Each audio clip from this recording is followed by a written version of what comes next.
Hello, all you wonderful people out there, and welcome to my Media Museum.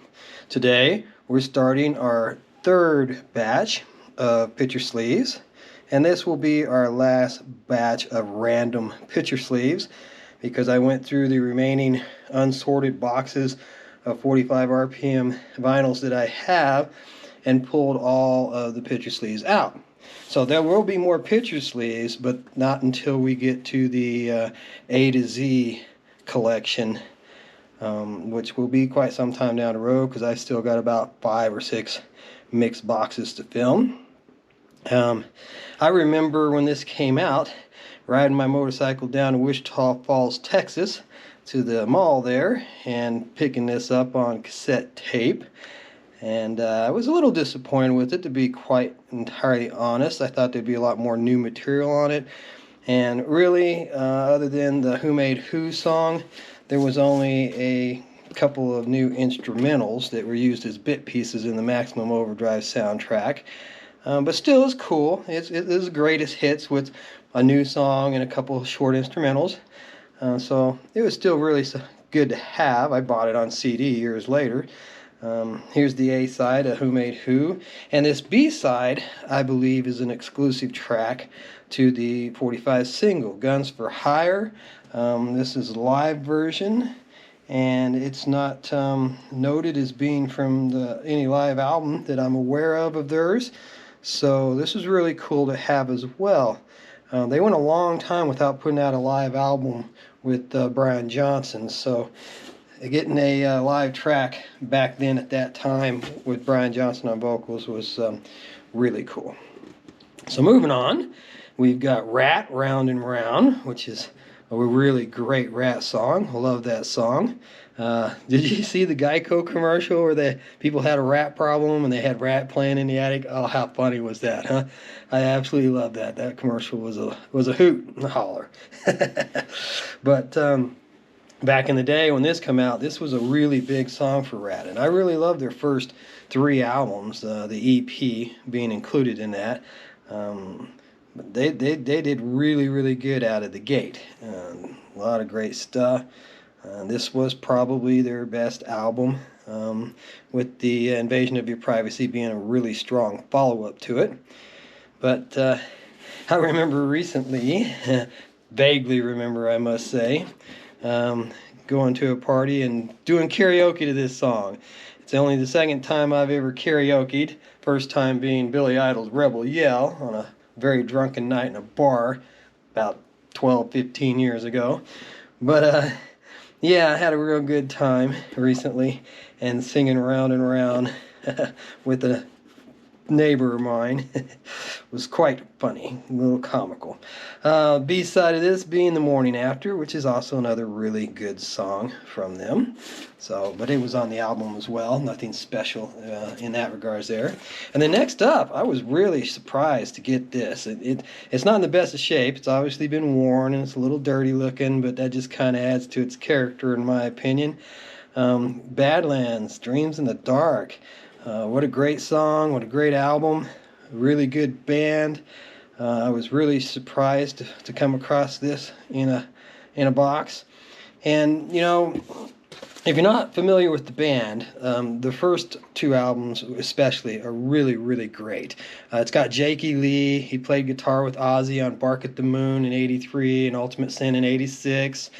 And his most recent project was Red Dragon Cartel, and that was one of those cases where the second album was way better than the first, so that's a rarity too. Usually, you know, that first one out the gate's the best, but check out Red Dragon Cartel if you like Jakey Lee's work, especially the stuff he did with Ozzy. And it had Ray Gillian on vocals. He sang for Sabbath on The Eternal Idol in 1987. And if you buy the 2010 2-CD deluxe version of 7 Star, it's got a second CD with a live show from June 2nd, 1986 of Black Sabbath at the Hammersmith, where he's on vocals as well. So I know I'm rambling on a bit, got a lot of info that I want to share with you about a couple of these, you know, here at the beginning of this. because it's really great 45 here to have. They were a great band. Hard Driver was also off of that original Badlands album, so the B-side here again is nothing particularly special.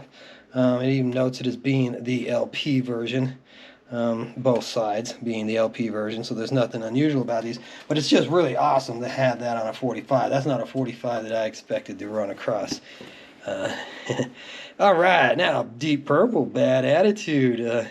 Yeah, this song brings back memories. I remember my boss telling me one time that I had a bad attitude right around the time this album came out, and I was like, oh, how funny is that, you know?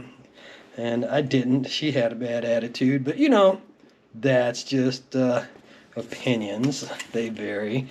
And you get one story from one side, another story from the other, and I'm sticking with I didn't have a bad attitude, she did.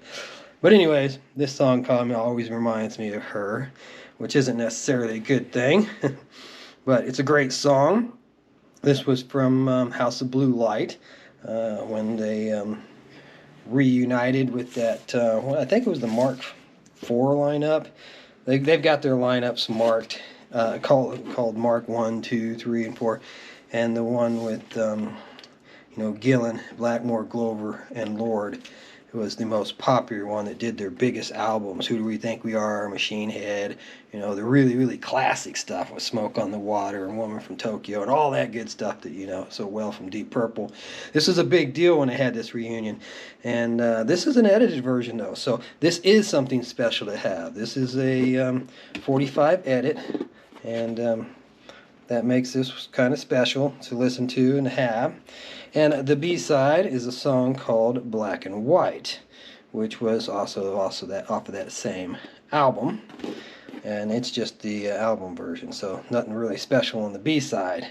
But you can clearly see where it says edit.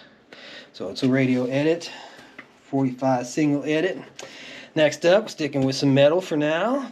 The more metal I can get my hands on, the better I am. The better. The more metal I can get my hands on, the better as far as I'm concerned. I love heavy metal. I am a headbanger. I always will be till the day I die. And Quiet Riot, Bang Your Head, Metal Health. This one's kind of cool, especially because of the B-side on this one as well. It has a live version of it. So you've got the studio version that you know so well from the radio, and you've got the I Like Things Straight and Even, but it's on the original sleeve crooked. So, but yeah, the B-side of this one is a live version that is exclusive to this disc. So it's really good 45 to have, especially if you're a big Quiet Riot fan or just a particular fan of that song. That Kevin DuBrow did not want to sing that song. He didn't want to do it. They said he sang it really bad intentionally, which I don't think it's sung bad, but I guess it's sung a little, with attitude. that just even made it more cool and made it more popular. So to his surprise, it ended up being a big song for it. No, that's Mama We're All Crazy Now. I'm mixing up stories here. Sorry about that. Yeah, Mama We're All Crazy Now was a song that he didn't want to cover. But anyways, Bang Your Head was an original composition from Quiet Riot, and that's I guess got my stories confused there. Glad I caught myself before I wandered on to the next one and left that hanging with bad info. Okay, Blue Oyster Cult. I love Blue Oyster Cult. They did a lot of good songs. Not necessarily great albums, but they had a lot of good songs. And this one is definitely a good one. Well, look, see, that's note in the back side. The A side is Burning for You. So I got the wrong side up there originally. The picture sleeve even has the song titles on the A and B side. So that's kind of cool and something I didn't catch until just now. So Vengeance, the Pact being the B side, but let's pop the disc out and look at that.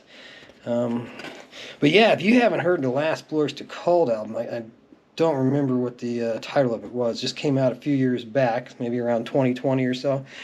Awesome awesome. Some of it's really, really heavy, almost to the Metallica level heavy, and it's just a really great album to hear. So check that out if you're into Blue Oyster Cult or War at one time. Burning for You is a classic song of theirs. Love that song from Fire of Unknown Origin, which was a pretty decent album. Agents of Fortune and Fire of Unknown Origin were probably their best two albums, in my opinion. Opinions vary. But like I said, they had a lot of great songs. Every one of their albums had great songs on it. So Vengeance the Pack being the B-side here on this one. All right. But really, really glad to have that. Then next up, a little more hair band than metal, but Autograph, Turn Up the Radio. That's a great song. Takes you back to the hair days of the 80s. Yeah. Might actually, yeah, 1984 it's dated down here. So I wouldn't have guessed it went that far back, but I guess it does. And this is the actual album cover being reproduced here on the picture sleeve. And this is an special extended mix. So this is, again, something really special to have, something different. It's not the album version that you know. And wait till you see this label. It just looks terrible. It's just terrible, terrible. Really hard to read even. But it does say Turn Up the Radio there on the A side. And the B side is Thrill of Love, I believe it is. Yeah, Thrill of Love. You can see it there in the light if I get it just right. But laying it flat, there's just so much... That's not stacker wear. That's just wear from it being in a sleeve in a box bouncing around, I guess. Alrighty, well, that's going to do us for this episode. Come on back. There'll be plenty more. I just barely started to dent this box. So have a great day. See you later.